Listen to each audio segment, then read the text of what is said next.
안녕하십니까. CJB 모닝와이드 목요일 아침에 인사드립니다. 충북과학교육원에서 코로나19 확산에 따른 학력 격차를 해소하고 수학 포기자, 일명 수포자 예방을 위해 총 120차시의 수학 콘텐츠를 개발해 제공한다고 하죠. 네, 그렇습니다. 지난 6월 초등, 중등 수학 학습 지원단 각각 20명씩 총 40명으로 TF팀을 구성해 학년별 탐구, 융합적 콘텐츠를 제작해 수학 학습 활동에 도움을 줄 계획이라고 합니다. 네, 초등과 중등 수학 콘텐츠는 오는 9월 중에, 고등학교 콘텐츠는 10월까지 게시를 해서 학생들이 자유롭게 이용할 수 있게 지원한다고 하는데요. 학생들이 수학에 대한 자신감과 자기주도 학습에 도움이 됐으면 좋겠습니다. 모닝와이드 뉴스 시작합니다. 어제도 충북에서는 코로나19 신규 확진자가 54명 발생했습니다. 곳곳에 바이러스가 퍼져 주변 사람들에게 전파하는 상황인데다 바이러스 종류도 전파력 강한 델타 변이가 우세종으로 자리 잡아 확산세가 계속되고 있는 겁니다. 백신 접종이 그만큼 중요한데 충북의 1차 접종률이 도민 전체 기준 마침내 50%에 근접했습니다. 진기훈 기자입니다. 이달 들어 충북의 코로나19 확진자 수는 이미 800명을 넘어서 요양병원을 중심으로 집단 감염이 유행했던 지난해 12월 수준에 다가섰습니다. 매일 30명 넘는 확진자가 쏟아지고 있지만 바이러스 차단에 어려움을 겪고 있습니다. 전파력이 강한 델타 변이가 가족, 지인, 직장 동료 등 가까운 사람을 통해 계속 퍼져가고 있기 때문입니다. 집단 감염이라고 하면은 어쨌든 간에 이제 일정 범위 안에서 찾아내고 끊어내면 돼서 문제가 좀 덜 한데 지금은 지역, 가족, 가정 내에서 하다 보니까 굉장히 여러 종류를 하기 때문에 저 역학조사하는 직원들 입장에서도 찾아내는 게 쉽지는 않거든요. 충주가 4단계로 격상한 지 2주일이 됐지만 확산세가 완전히 꺾이지 않은 것도 이런 이유 때문입니다. 최근에는 청주에서 연일 가장 많은 확진자가 쏟아지고 있지만 충주의 4단계 조치가 예상보다 길어지면서 결정을 미루고 있습니다.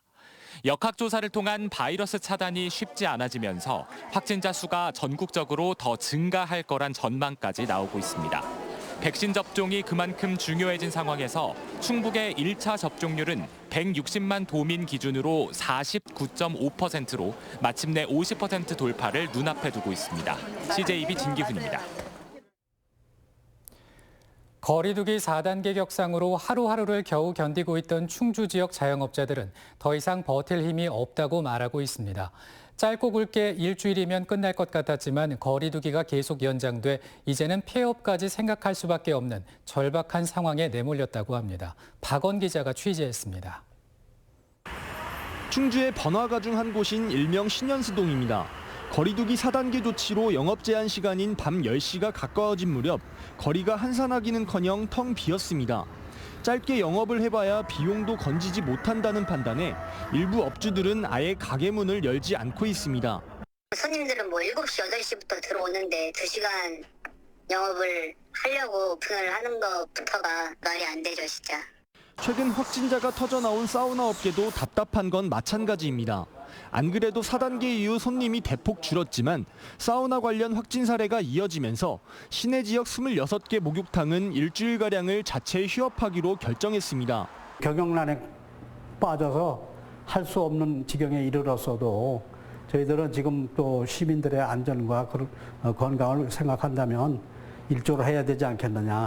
수영장 등 운동시설도 이용객의 발길이 뚝 끊긴 상태입니다. 전기세라든지 물세 혹은 인건비부터 해서 많은 지출은 고정적으로 나가지만 이제 들어오는 수입은 적기 때문에 아무래도 실적으로 많이 힘든 상황입니다. 노래방은 이제 자포자기 심정으로 현실적인 지원 대책만 기다리고 있습니다. 충주시도 조금 지원금을 보태줬으면은 지금 힘든 시기 우리가 지금 버티는데 좀 큰 도움이 되지 않을까 생각합니다. 이미 2주를 꽉 채운 충주시의 4단계 조치는 오는 29일까지 또 열흘 넘게 연장된 상황입니다. 충주시는 소상공인을 위한 자체 지원 방안을 검토 중이라고 밝혔습니다. CJB 박원입니다. 교육부가 정부 재정 지원을 받을 수 있는 대상 대학 명단을 최근 발표했습니다. 도내에는 충북대, 청주대 등 7개 대학이 지원 대상이 됐고 3개 대학이 탈락했습니다. 그런데 이게 끝이 아닙니다. 교육부가 만족할 만한 정원 감축안을 내년 초까지 제출해야 하는 겁니다. 홍우표 기자입니다. 한강이남에서 가장 먼저 생긴 사립대학이라는 자부심을 갖고 있는 청주대는 지난 2018년 4년 만에 재정지원 제한대학에서 졸업할 수 있었습니다. 학과를 통폐합해 학부제로 전환했고 80명 가까이 정원을 줄였습니다. 올해 일반재정지원대학에 선정될 수 있었던 원동력이 됐습니다. 그런데 이게 끝이 아닙니다. 교육부가 오는 10월쯤 별도의 구조조정 로드맵을 제시할 예정이기 때문입니다. 교육부가 자율혁신계획이라는 것을 수립하라고 하는 이제 가이드라인을 보내줄 겁니다. 각 대학마다 적정 규모화, 즉 입학 정원을 좀 감축을 하고 재학생 충원율을 기본적으로 좀 유지하는 그런 계획을 가지고서 청주대의 경우 특성화한 항공, 군사, 보건 관련을 제외한 비인기학과에 대한 정원 감축이 불가피할 전망입니다. 다른 대학의 사정도 마찬가지입니다. 올해 도내 일반대학의 신입생 충원율은 93%, 특히 전문대는 72.6%로 지난해보다 10% 이상 떨어졌습니다. 대학 간 눈치 보기가 치열할 것으로 예상되는 가운데 비인기학과에 대한 정원 감축과 통폐합의 2차 충격은 불가피합니다. 특히 이번에 일반재정지원대학에서 배제된 대학들은 신입생 충원율뿐만 아니라 자퇴, 편입 등 재학생 이탈에 따른 감점 요인도 컸습니다. 벚꽃 피는 순서부터 대학이 망한다는 인서울 경향이 더욱 거세지고 있는 현실에서 존폐의 위기에 몰릴 수도 있다는 얘기입니다. 비단 교육부의 전방위 압박이 아니더라도 학령 인구 감소 등에 따른 지방대학의 자연적인 구조조정은 피할 수 없는 숙명이 됐습니다. CJB 홍우표입니다. 괴산 메가폴리스 산업단지 조성을 두고 주민들은 생존권을, 괴산군은 지역 발전을 내세우며 대치하고 있는데요. 급기야 괴산군이 산단 조성의 1차 관문인 토지 50% 편입 동의를 받기 위해 천막 설명회까지 마련했지만 주민들 반응은 차갑습니다. 조용관 기자입니다. 괴산군 사립연사무소 광장에 마련된 메가폴리스 산업단지 임시 설명회장.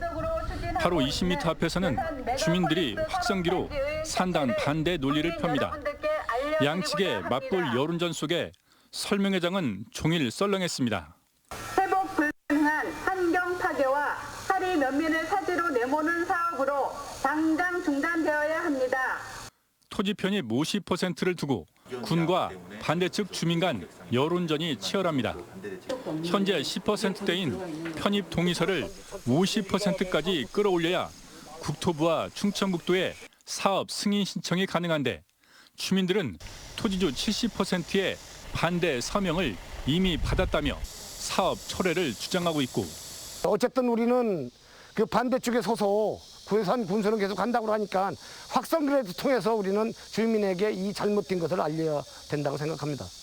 괴산군은 주민들의 오해가 풀리면 50% 동의를 받을 수 있을 거라며 올해를 넘긴 장기전에도 대비하고 있습니다.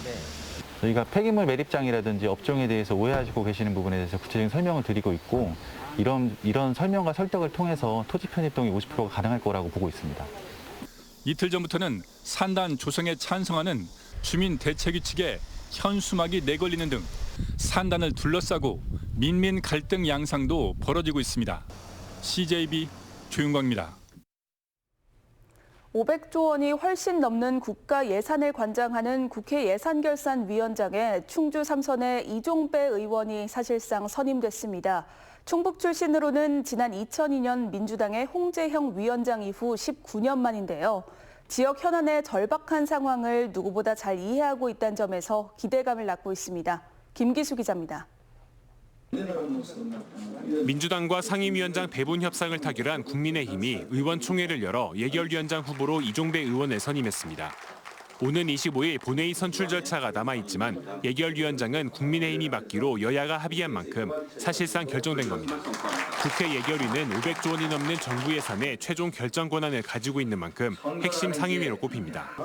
이 의원은 지난 20대 국회에선 예결위 간사를, 이번 21대 국회에선 정책위 의장을 역임하는 등 국민의힘 내 대표적인 예산 정책 통으로 꼽힙니다. 이 의원은 코로나19 장기화로 인한 경제 위기를 극복하면서도 국민의 혈세가 허투루 쓰이지 않도록 철저한 심의를 하겠다고 밝혔습니다. 불효불급한 예산은 삭감하고 또 코로나로 어려움을 겪는 자영업자, 소상공인 지원을 비롯해서 민생에 꼭 필요한 예산은 반영하도록 하겠습니다. 충청북도도 크게 환영하는 분위기입니다. 정부 예산 확보를 위한 지역 간 총성 없는 전쟁이 갈수록 치열해지는 상황에서 충북의 현안을 누구보다 잘 이해하는 인물이 예산심 및 사령탑을 맡았기 때문입니다. 예산을 수반하지 않으면, 즉 국회에서 예산에 반영되지 않으면 정책으로서 성과를 내기가 어렵습니다. 우리 지역의 인사가 예결위원장이 된 것은 우리 지역 발전을 위해서. 이종대 의원 개인적으로는 당 삼역인 정책위 의장에 이어 예결위원장까지 섭렵하면서 정치적 무게감을 더욱 키우게 됐습니다. CJB 김기수입니다.